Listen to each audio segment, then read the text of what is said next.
Everyone, welcome to grave study Tamil.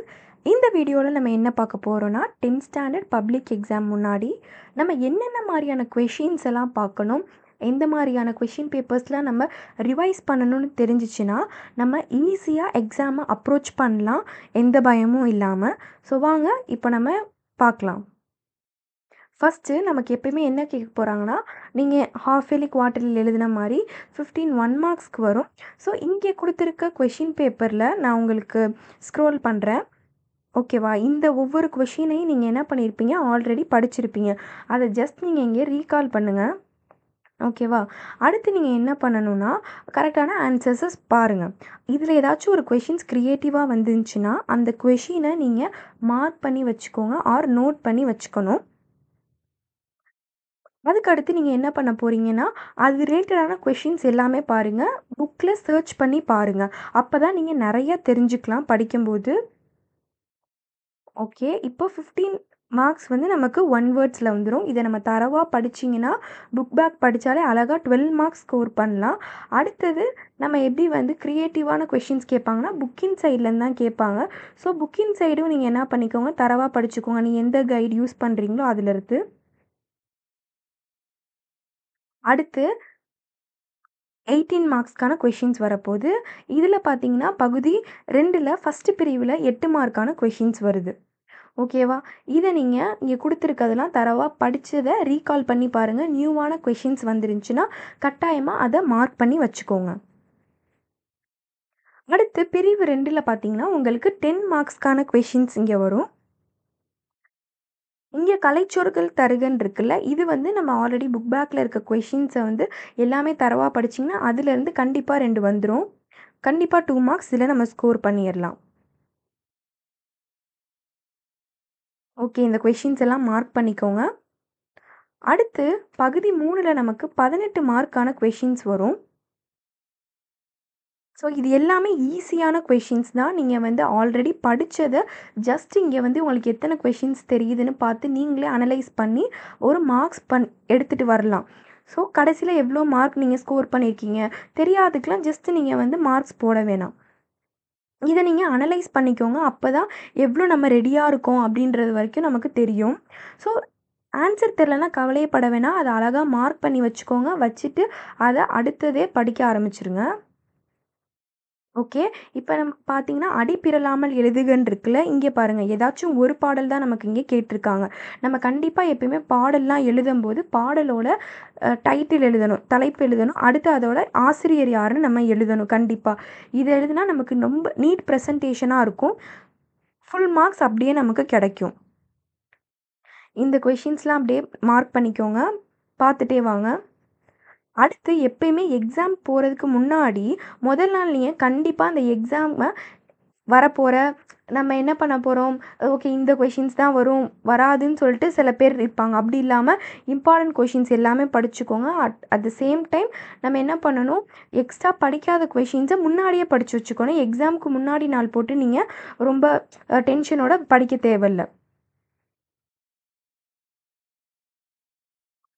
அடுத்து பாருங்கள், பகுதி 5 வந்துட்டோம்.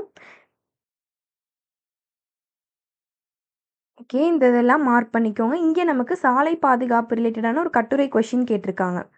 அடுத்த கொஷின் பேப்பரில் என்ன இருக்குன்னு நம்ம பார்க்கலாம்.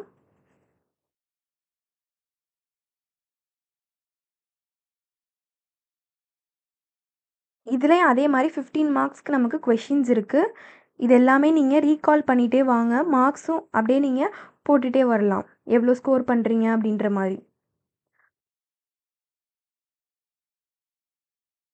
அடுத்து எப்பயுமே நம்ம எக்ஸாம் வந்து நாளான்னைக்கு இருக்குன்னா நம்ம நாளைக்கு ஃபுல்லாக கொஷின் ஆன்சர்ஸ் படிக்கிற மாதிரி வச்சுக்கோங்க. ஓகேவா? அடுத்து இன்றைக்கி ஈவினிங் நீங்கள் எப்படி படிக்கணும் அப்படின்னு பார்த்தீங்கன்னா, கண்டிப்பாக நீங்கள் உங்களோட மனப்பாட செய்யுள்ள இருக்க பாட்டை எல்லாத்தையுமே எழுதி பார்க்கணும். அதோட ஆசிரியர் யார், அடுத்து அந்த பாடலோட தலைப்பு, இதெல்லாம் கட்டாயமாக நம்ம எழுதணும், எழுதி பார்க்கணும். உங்களுக்கு எத்தனை மனப்பாட பாடல்கள் இருக்கோ அத்தனை மனப்பாட பாடல்களையும் நம்ம ஆல்ரெடி எழுதி பார்த்துட்டோமே அப்படின்னு இருக்கக்கூடாது. கட்டாயமாக நம்ம எழுதி பார்க்கணும். நான் என்னோடய எக்ஸாம்ஸ்க்கெலாம் 10th படிக்கும்போது நான் இப்படி தான் எழுதி பார்த்தேன். எனக்கு நல்ல ஸ்கோர் வந்துச்சு தமிழில். நீங்கள் எழுத்து பிழைலாம் இல்லாம எழுதுனா கண்டிப்பா சென்டென்ஸ் ஸ்கோர் பண்றதுக்கான சான்சஸ் இருக்கு. ஸோ இந்த கொஸ்டின்ஸ் எல்லாம் மார்க் பண்ணிக்கோங்க. உங்களுக்கு வந்து நியூவா இருந்துச்சுன்னா.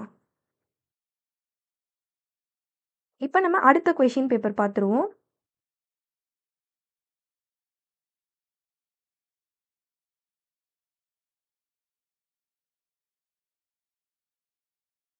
பாருங்க. இப்போ உங்களுக்கு ஏதாச்சும் டவுட்ஸ் இருந்துச்சுன்னா கமெண்ட்ல கேளுங்க. நான் உங்களுக்கு ஆன்சர்ஸ் கண்டிப்பா உங்களுக்கு தருவேன்.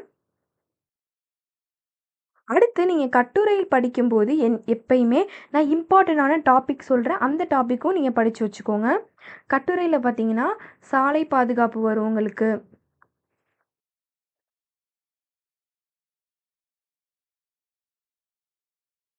ஓகே. சாலை பாதுகாப்பு பார்த்துக்கோங்க. அடுத்தது மழைநீர் சேகரிப்பு. இதெல்லாம் வந்து இம்பார்ட்டன்டான டாபிக்ஸ். அடுத்து வந்து பெண் கல்வி. இதெல்லாம் நீங்க வந்து சப்போஸ் பெண் கல்வி ரிலேட்டடா உங்க புக்ல குடுக்காம இருந்திருந்தா, நீங்க என்ன பண்ணிக்கோங்க, ஜஸ்ட் ரீட் பண்ணி வச்சுக்கோங்க. இதெல்லாம் இம்பார்ட்டன்டான டாபிக். சப்போஸ் கிரியேட்டிவா கேட்கலான்னு சொல்லிட்டு கூட உங்களுக்கு இது கேட்கலாம்.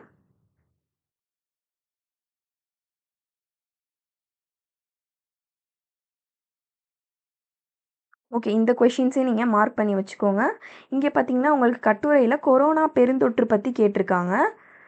ஸோ இங்க குடுத்துருக்க முன்னுரையில அத பத்தி எழுதுங்க. முடிவுரையில எழுதணும். கொரோனா பெருந்தொற்றுனால என்ன நிகழ்ந்துச்சு? அதனால என்ன பாதிப்பு? அதையும் எழுதுங்க. என்னென்ன விழிப்புணர்வு செயல்பாடுகள் செஞ்சாங்க அப்போ, ஒரு 5 இயர்ஸ் பேக்.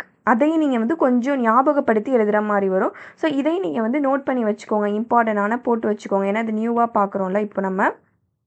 ஓகே. இப்ப நம்ம நெக்ஸ்ட் கொஸ்டின் பேப்பர்ல எந்த மாரி இருக்குன்னு பார்ப்போம். இதையும் நீங்க தரோவா படிச்சுக்கோங்க. ஏன்னா, இந்த மாதிரியான கொஸ்டின் பேப்பர்ஸ்லாம் நமக்கு ஆல்ரெடி அவைலபிளா இருக்கனால, இதெல்லாம் நம்ம தரோவா படிச்சுட்டு போனோம்னா, இன்னும் கொஞ்சம் நம்ம கான்ஃபிடன்ஸ் கிடைக்கும். எப்படி கொஸ்டின் பேப்பர் வரப்போதோ, இல்லையோ அப்படின்ற பயமெல்லாம் தவிர்த்து. 10வதுக்கு நீங்க என்ன படிக்கணும், உங்களோட மிட் டெர்ம் எக்ஸாம்லேருந்து ரிவிஷன் எக்ஸாம் வரைக்கும் உள்ள கொஸ்டின் பேப்பர் எல்லாத்தையுமே தரோவா படிச்சிருக்கணும். இந்த கொஸ்டின் பேப்பரையும் படிச்சிருக்கணும். அப்பதான் நமக்கு நெறைய கொஸ்டின் பேப்பர் படிச்சிருந்து பிராக்டிஸ் பண்ணா தான் ஈஸியா எக்ஸாம அப்ரோச் பண்ணலாம். இந்த கொஸ்டின்ஸ் எல்லாம் தரோவா படிச்சுக்கோங்க. உங்களுக்கு வேற ஏதாச்சும் டவுட்ஸ் இருந்துச்சுன்னா கேளுங்க. கமெண்ட்ஸ்ல மறக்காம நம்ம சேனல சப்ஸ்கிரைப் பண்ணிக்கோங்க. நான் உங்களுக்கு மேப் ரிலேட்டடா ட்ரிக்ஸ் பத்தி ஒரு ஷார்ட்ஸ் போட்டிருப்பேன். அதையும் இந்த வீடியோவோட நான் அட்டாச் பண்றேன். இல்லன்னா லிங்க்க டிஸ்கிரிப்ஷன்ல குடுக்குறேன். அதையும் கட்டாயமா போய் பாருங்க. சப்போஸ் மேப்ல வந்து ரொம்ப எனக்கு டவுட்டா இருக்கு மேம். அந்த மாரி எப்படி பண்ணுறதுன்னு தெரில. இவ்வளோ எக்ஸாம்ஸ் நடந்து எனக்கு கொஞ்சம் இதா இருந்துச்சுன்னா, அத நீங்க கண்டிப்பா பாருங்க. உங்களுக்கு கொஞ்சம் கான்ஃபிடன்ஸ் கிடைக்கும். ஈஸியாவும் ஸ்கோர் பண்ணலாம். ஓகே. வேற எந்த ட்ரிக்கா இருந்தாலும் கேளுங்க. நான் சொல்லி தரேன். பாய். நம்ம நெக்ஸ்ட் வீடியோல பார்க்கலாம்.